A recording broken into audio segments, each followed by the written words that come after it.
हम प्रभु परमेश्वर को धन्यवाद देंगे आज की सुंदर सुबह के लिए कि परमेश्वर ने आज की सुंदर सुबह दी है कि हम उसके पवित्र चरणों में आ जाएं। मैं आप सभी का स्वागत और वेलकम करता हूं आज के इस डिवोशन में।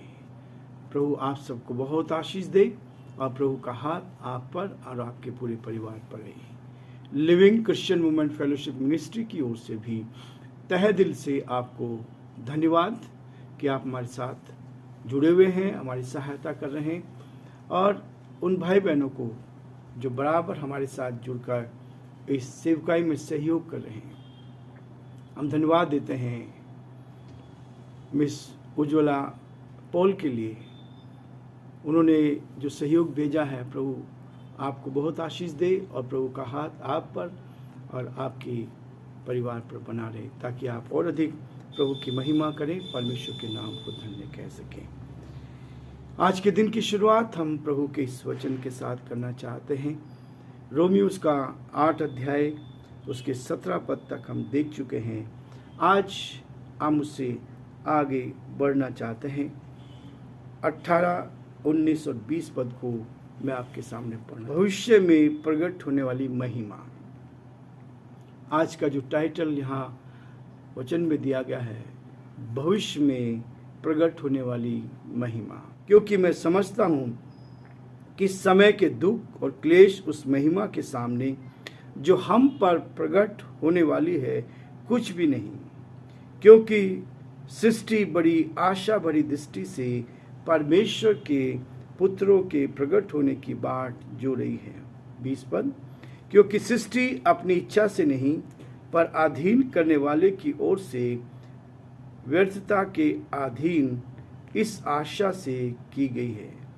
21 पद, कि सृष्टि भी आप ही विनाश के दास्तों से छुटकारा पाकर परमेश्वर की संतानों की महिमा की स्वतंत्रता प्राप्त करेगी। परमेश्वर अपने इस वचन के पढ़े और सुने जाने पर आशीष दे।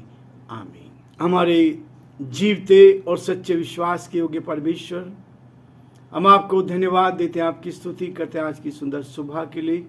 जो सुंदर सुबह आपने में दिए प्रभु, इसके लिए हम आपको धन्यवाद देते हैं।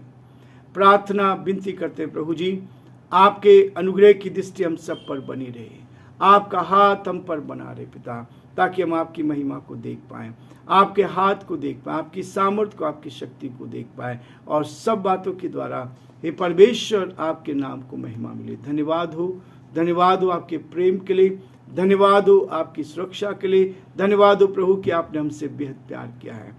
हमारे प्रदेश राजस्थान के लिए प्रार्थना करते हैं। राजस्थान के मुख्यमंत्री अशोक गहलोत जी को आपके हाथों में सौंपते हैं। आप उनको अपनी उपस्थिति का एहसास दे, बुद्धि ज्ञान से परिपूर्ण करे, सही निर्णय ले सके, आगे बढ़ सके और जो आपकी योजना पूरी की जाए। हम प्रार्थना करते हैं प्रभु हमारे देश के लिए, देश के प्रधानमंत्री के लिए, राष्ट्रपति के लिए, आप उनको भी संभाले, आपका हाथ उनके साथ भी बना रहे ताकि वो भी प्रभु आपके नाम में आगे बढ़े और जो जिम्मेवारी आपने दी ईमानदारी के साथ, सच्चाई के साथ आग उसको पूरा करते हुए आगे बढ़ सकें। हम बड़े आदर के साथ प्रभु जी हम सभी को आपके हाथों में सौंपते हैं। हमारे भाई बहनों पर आपके अनुग्रह की दृष्टि चाहते हैं, आज के इस डिवोशन पर आपकी आशीष चाहते हैं। आत्मा से भर, सामर्थ्य से भर, शक्ति से भर, एक एक वचन प्रभु आपकी ओर से हो सके, मेरी नहीं आपकी इच्छा पूरी हो और पिता परमेश्वर वचन बहुत से भाई बहनों के हृदय को छू सके, आशीष दे सके और प्रभु बहुतों के जीवनों को आपकी निकटता में ला सके। बड़े आदर के साथ हम सभी को आपके हाथों में सौंपते हुए इस विनती को अपने प्रभु उद्धार करता यीशु मसीह के नाम से मांगते हैं, आमीन। प्रियो, पौलुस 17 पद में कह रहा था, और यदि संतान है तो वारिस भी है। परमेश्वर की संतान बनने के बाद अधिकार हमारा होता है। संसार में कितने लड़ाई झगड़े होते हैं वारिसपन के लिए।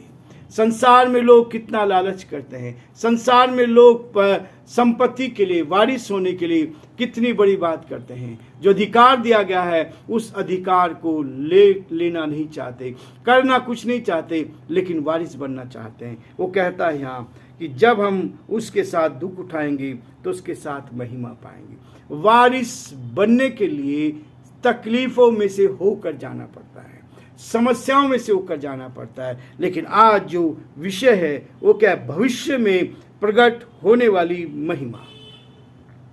भविष्य में जो महिमा प्रकट होगी उसके लिए पौलुस कह रहा है कि जो भविष्य में आने वाला भविष्य है उसकी महिमा जो होगी, और वो महिमा एक अलग महिमा आपको मिलेगी। और उस महिमा को हम देख पाएंगे कि परमेश्वर मुझे और आपको वो महिमा देना चाहता है जो परमेश्वर की ओर से हमें मिलता है।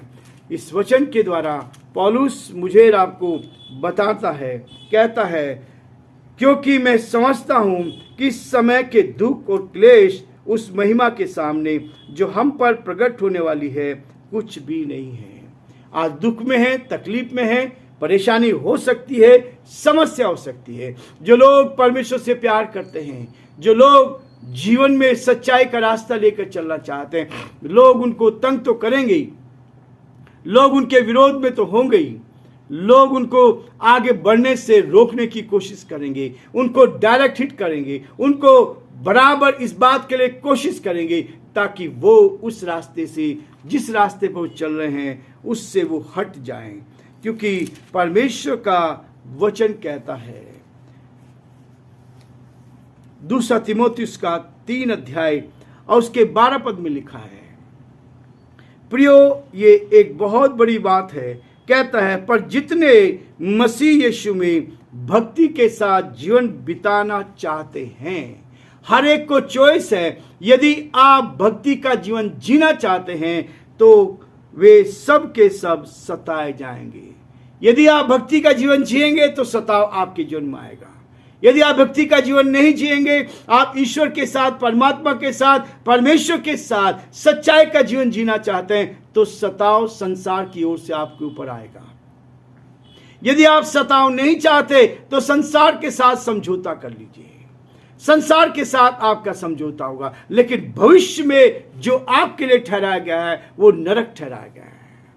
यदि मैं आज दुख उठा रहा हूं तो कल उस भविष्य की बातों को देख रहा हूं। भविष्य में जो मेरे लिए होने वाला है वो एक अद्भुत चीज होने वाली है। यह है जो आज हम नहीं समझ सकते, वो भविष्य में मेरे और आपके लिए होने वाली है। भविष्य हमारा बहुत उज्जवल है।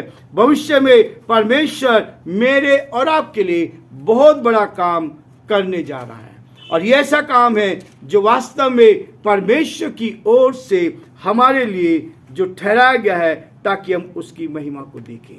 प्रियो, दूसरा पत्रस उसका 4 अध्याय और उसके 1 पद में लिखा है, देखिए क्या कहता हूं। यहां फिर से कहता है, परिवर्तित जीवन जो है हमारा, कहता है, इसलिए जबकि मसीह ने शरीर में होकर दुख उठाया तो तुम भी उसी मनसा को हथियार के समान धारण करो, क्योंकि जिसने शरीर में दुख उठाया वह पाप से छूट गया है। शरीर में दुख उठाने का मतलब है आप पाप से छूट गए हैं। लोग आपके विरोध में होंगे, इसका मतलब आप पाप से छूट गए हैं, और आपका विरोध हर समय होगा, हर समय होगा। और यही विरोध है जो लोग आज करते हैं। लोग नहीं समझ पाते, लोग सोचते हैं कि इसने पाप किया होगा, ये झूठ बोलता है, बेईमानी करता है, गलत काम करता है, इसलिए ऐसा होता है। लेकिन यहां आज हम इस बात को देखना चाहते हैं कि 2 चीज होती है। एक शैतान को की ओर से आवाज होती है, एक परमेश्वर की ओर से आवाज होती है। जब हम इसको पहचानना सीख जाते हैं, जब इसको हम जानना सीख जाते हैं, ये दुख जब आते हैं तो परमेश्वर की सुरक्षा आपको मिलेगी, लेकिन आपका भविष्य सुरक्षित होगा।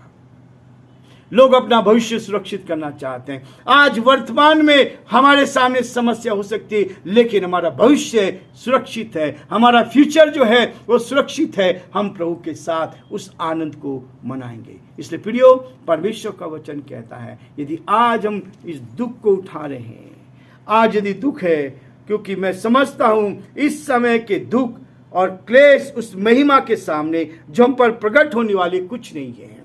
जिसने भविष्य को देख लिया, हमें मालूम है कि आगे क्या होने वाला है। जब आपने भविष्य को देख लिया, एक बड़ा कार्य आपके लिए होने जा रहा है, एक बड़ी महिमा आपको मिलने जा रही है, तो प्रियो, आज के दुख को हम आसानी से सहन कर सकते हैं।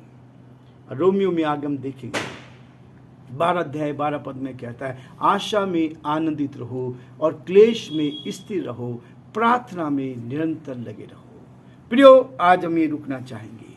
ताकि हम परमेश्वर के उस बड़े हाथ को, परमेश्वर की सामर्थ को देख पाएं, ताकि हम जीवन में आगे बढ़कर प्रभु को महिमा दे सकें।